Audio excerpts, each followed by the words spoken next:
In this video, I'm going to be using oil pastels and demonstrating how to layer pastels to create very realistic textures, colors, and values.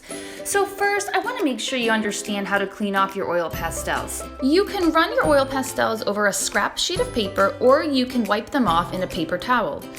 Either way, it's really important that you check and clean your pastels because when layering pastels, you're going to be getting other colors onto your pastels.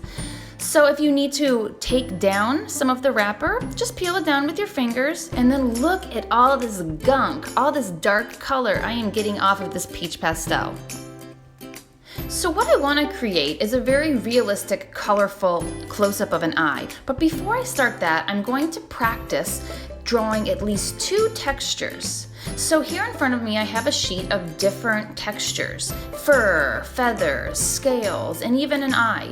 I'm going to demonstrate first how to do the green scales. I'm going to start with the color most similar to the color I see in the photograph, and that's the light green. I fill in my square with a light layer of the light green. Next, I'm going to work my way through the colors I see, beginning with the lightest color and ending with the darkest color. So I'm placing white everywhere that I see a light highlight. Next, I'm going to go to the darker green.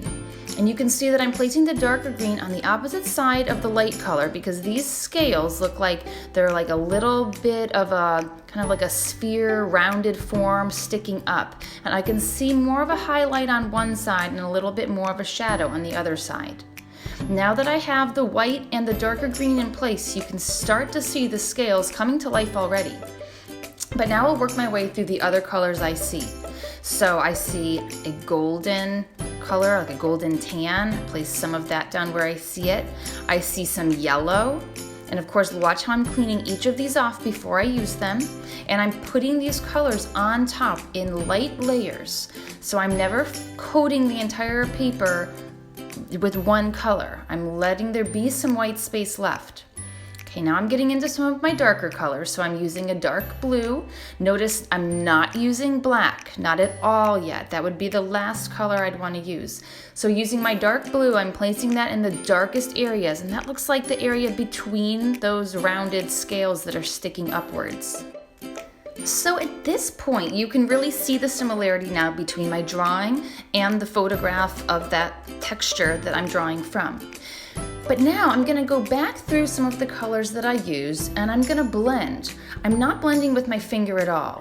I'm going back in now with some whites. I'll go back in with some of the yellows and some of the light greens, and then I'll end with the darkest colors. So I'm really emphasizing now the highlights, the lightest, whitest areas, and the shadows, the darkest areas.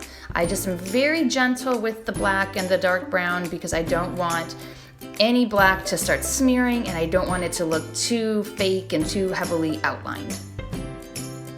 Okay, at this point, I'm pretty pleased with my work. I just kind of do some subtle checking, and when I feel like I've matched it the best that I can, then I'm going to stop and I'm going to move on and I'm going to show you how to do one more thing.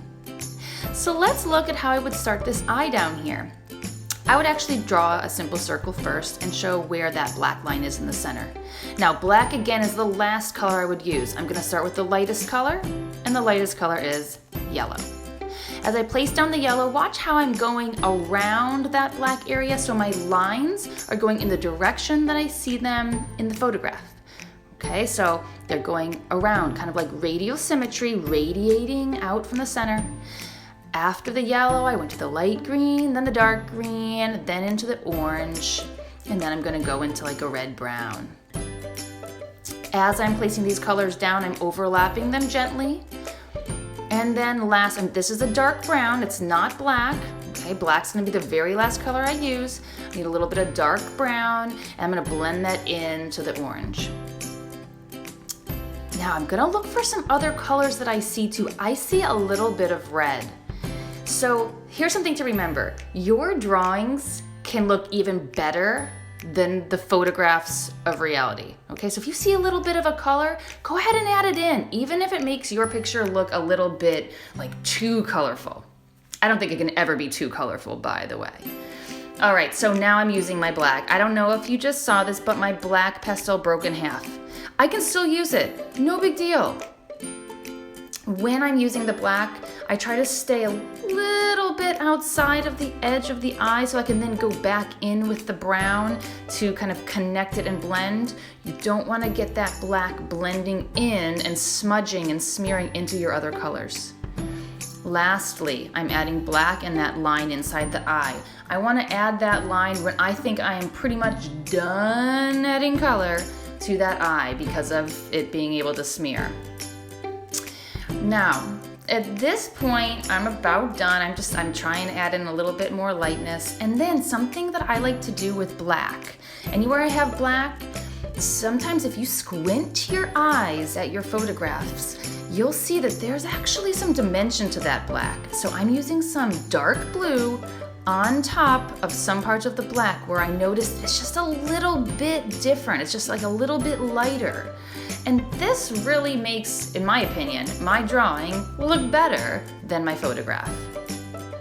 So I want to see you guys practicing. Practice at least 2 textures before getting into your realistic macro animal eye.